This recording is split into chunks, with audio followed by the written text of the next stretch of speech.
அனைவருக்கும் வணக்கம். இது உங்கள் கோபிநாதனின் காலை வானிலை அறிக்கை.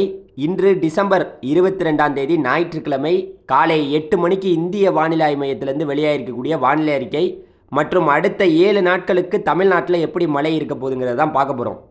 அதாவது கிழக்கு வங்கக்கடல், அதாவது கிழக்கு மற்றும் வடகிழக்கு வங்கக்கடல் பகுதியில் நிலவக்கூடிய ஆழ்ந்த காற்றழுத்த தாழ்வு பகுதியானது தொடர்ந்து அதே பகுதியிலேயே நிலவி வருகிறது. இது தாழ்வு மண்டலமாக மாறும் அப்படின்னு நம்ம எதிர்பார்த்தோம். ஆனால் இது தாழ்வு மண்டலமாக மாறலை. தற்போது வரை அது வெல்மார்க்கடு லோ ப்ரெஷர் ஏரியா, ஆழ்ந்த காற்றழுத்த தாழ்வு பகுதியாக கிழக்கு மற்றும் வடகிழக்கு வங்கக்கடல் பகுதியில் நிலவி வருகிறது. இது தொடர்ந்து அடுத்த 24 மணி நேரத்தில் நம்மளுடைய குறிப்பாக பார்த்திங்கன்னா இது கிழக்கு நோக்கியே நகர்வதற்கான வாய்ப்புகள் ரொம்ப அதிகமாக இருக்குது. இதனால் தமிழ்நாட்டில் பார்த்திங்கன்னா வரக்கூடிய டிசம்பர் 25ஆம் தேதி மழை பெய்வதற்கான வாய்ப்பு இருக்குது அப்படிங்கிறத நம்மளுடைய இந்திய வானிலை மையம் எச்சரிக்கை கொடுத்துருக்காங்க. அதன்படி பார்க்க போனோன்னா டிசம்பர் 25ஆம் தேதி பார்த்திங்கன்னா தமிழ்நாட்டுக்கு மஞ்சள் எச்சரிக்கை கொடுத்துருக்காங்க.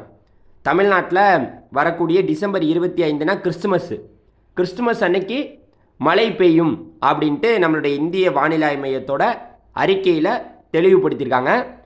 இது ஒரு பக்கம் இருந்தாலும் விவசாய பெருங்குடி மக்கள், மற்ற விவசாயிகள், அதுக்கடுத்து மழையை எதிர்பார்த்து காத்து கொண்டிருப்பவர்களுக்கு நான் கொடுக்கக்கூடிய அறிக்கை இதுதான். என்னென்னா, இந்த நிகழ்வு என்பது இப்போ அதாவது கிழக்கு மற்றும் அதாவது வடகிழக்கு வங்கக்கடல் பகுதியில் நிலவக்கூடிய இந்த ஆழ்ந்த காற்றழுத்த தாழ்வு பகுதி காரணமாக 25ஆம் தேதி மழை பெய்யும்னு இந்திய வானிலை மையம் சொல்லிட்டாங்க.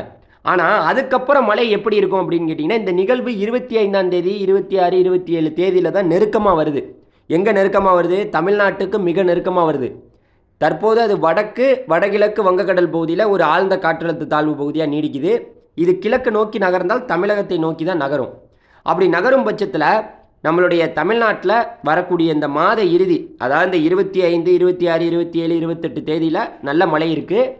இந்த நிகழ்வு போன பிறகு, இந்த நிகழ்வு தொடர்ந்து பார்த்திங்கன்னா தமிழகத்துக்கு நெருக்கமாக மன்னார் வளைகுடா இதன் வழியாக இது படிப்படியாக வலுவிழக்கக்கூடும் அப்படிங்கிறதான் எதிர்பார்க்கப்படுது. இந்த நிகழ்வு போன பிறகு இந்த மாத இறுதியில், அதாவது 31ஆம் தேதி, டிசம்பர் 31ஆம் தேதி, அப்புறம் ஜனவரி 1 2 3 4 தேதிகளில் ஒரு நல்ல மழைக்கே வாய்ப்பு இருக்குது. ஏன்னா அடுத்த வருடம் ஆரம்பமே நல்ல மழைக்கு வாய்ப்பு இருக்குது. ஜனவரி, அதாவது டிசம்பர் 31, ஜனவரி 2 3 4 5 தேதிகளில் நல்ல மழைக்கு வாய்ப்பு இருக்குது. அடுத்த நிகழ்வு வருது. இந்த நிகழ்வு நீங்கள் நல்லா ஒன்று புரிஞ்சுக்கணும். இப்போ கிழக்கு மற்றும் வடகிழக்கு வங்கக்கடல் பகுதியில் நிலவக்கூடிய இந்த ஆழ்ந்த காற்றழுத்த தாழ்வு பகுதியானது நம்ம சென்னையை நோக்கி நகர்ந்து ஆந்திரா பக்கம் போய் இப்போ இது சற்று பார்த்திங்கன்னா ஆந்திரா போய் ஒடிசாவுக்கு கிழக்கு பகுதியில் நீடித்துட்டு இருக்கு. இதுதான் இப்போ தமிழ்நாட்டுக்கு வரப்போகுது. இது தமிழ்நாட்டுக்கு வர்றனால இந்த மாத இறுதியில் மழை இருக்குது. இந்த மாத இறுதியில் மறுபடியும் சொல்கிறேன், 25ஆம் தேதி இந்திய வானிலை மையமே சொல்லியிருக்காங்க மழை பெய்யுன்னு. அப்போ நம்ம 25 26 27 தேதியில் ஒரு லேசான மிதமான மழையை எதிர்பார்க்கலாம். டெல்டா மாவட்டத்தில் மழையை எதிர்பார்க்கலாம் அப்படின்னு கேட்டிங்கன்னா, டெல்டாவை பொறுத்தவரை நான் மீண்டும் ஒரு முறை சொல்லிக்கிறேன், விவசாய பெருங்குடி மக்களே, நீங்கள் 31ஆம் தேதி இந்த மாத இறுதி டிசம்பர் 31 ஜனவரி 1 2 3 தேதியில் ஒரு நல்ல மழையை நீங்கள் எதிர்பார்க்கலாம். அது இல்லாமல் இந்த 25 26 27 தேதியில் ஒரு லேசான மழை, மிதமான மழை, அப்படியே பார்த்திங்கன்னா மேகமூட்டமாக காணப்படும், லேசான தூறல் சாரல். இந்த 25 26 27 தேதியில் மழை வரும்னு சொல்கிறாங்கல்ல இந்திய வானிலை மையம். இப்போ 25ஆம் தேதி மஞ்சள் அலர்ட் கொடுத்துருக்காங்க. அன்றைக்கெல்லாம் பார்த்திங்கன்னா நம்ம தமிழ்நாட்டில் லேசான தூறல் சாரல் மழைக்கு தான் வாய்ப்பு இருக்குது. ஒன்றும் பெரிய லெவலில் வெளுத்து வாங்கக்கூடிய மழையெல்லாம் இருக்காது. எப்போ வர்ற டிசம்பர் 25 26ஆம் தேதி. ஆனால் 31ஆம் தேதி, டிசம்பர் 31ஆம் தேதி, ஜனவரி 1 2 3 4 தேதிகளில் ஒரு மிதமான மழை.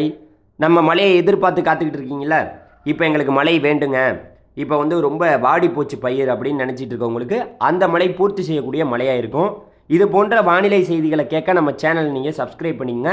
அடுத்த வீடியோவில் சந்திக்கிறேன். நன்றி, வணக்கம். மாலை வீடியோவில் சந்திப்போம். நன்றி.